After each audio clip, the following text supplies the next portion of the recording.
One विभाग operation दंताउट सफल होईछि।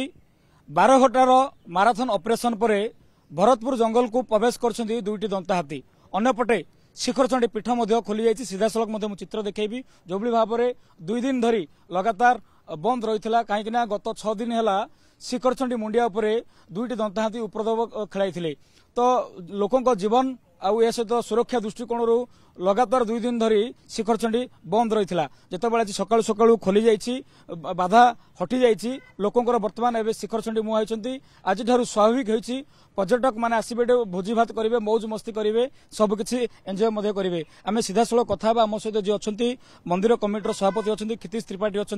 आज्ञा बर्तमान मंदिर स्वाभाविक होती हाथी जो उपद्रव करते से जंगल भितर को पलैंती केमती देखुं पूजा रीतिनीति कमी सब कौन आरंभ है?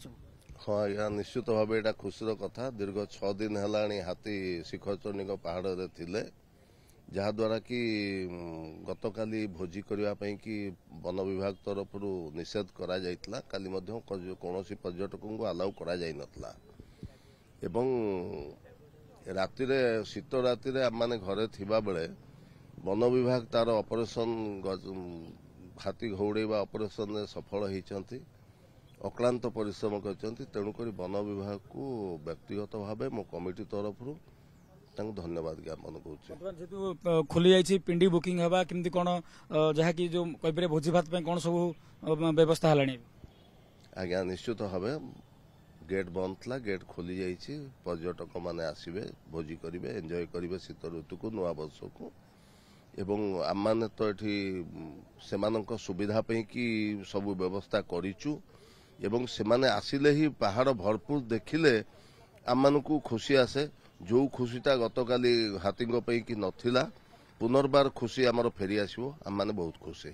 निहत भाव में आम पूजकों सहित आलोचना करवा कथा हवा कौन आज्ञा देखिए पूजा होता किंतु लोकंर गहली लगुन भिड़ लगुन तो कौन कहवाई चाहिए बर्तमान आज से बाधा विघ्न सब हटि जाइए? देखो आज्ञा ये तो 4-5 दिन आने हाथी जो उपद्रव थिला तो आज से जिनटी आज सक्सेस होती हाथी पुनर्बार भरतपुर जंगल को फेरी जाइए।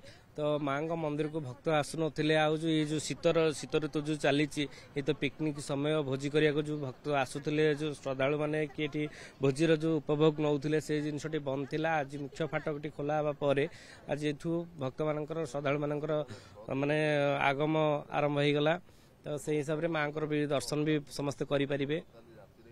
आपड़ शुणुले जहाँकि पुजारी सूचना दौले कि कहीपर भक्त आउ जो भगवान मध्य दंता हाथी गोटे बाधा साची कहीं से खाद्य अन्वेषण आसी लगातार 6 दिन धरी से रही जेतु खाद्य अन्वेषण आसते भल खाଇବା मिलता रही किंतु गुरुत्वपूर्ण कथा हो जेतु पानी अभाव रही है गोटे टेंशन परवर्ती समय सृष्टि होता। अंपटे जेतु पर्यटन समय शीत ऋतु समय जिते बंद हो जाऊँगी से समय वन विभाग उपर गोटे प्रकार चाप सृष्टि होता। तो गतकाली संध्या 5टा समय से ऑपरेशन आरंभ करते भोर 5टा ही से ऑपरेशन शेष होती। दंता हाथी मैंने पाचेरी भांगी भीतर को पशुंट गोटे प्रकार जब कहीपर सबकि जो निषेध था बर्तमान प्रवेश मिल जारी जो मैंने कहीपर जो मैंने पिंडी बुकिंग कर जो मैंने कि युवपीढ़ी आसुँच बर्तमान कहीपर शिखरचंडी पीठर मुंडिया से मजा नहीं पारे भोजी भात करेंगे एंजय करेंगे और पर्यटन ऋतु को मनोभरी उपभोग करेंगे।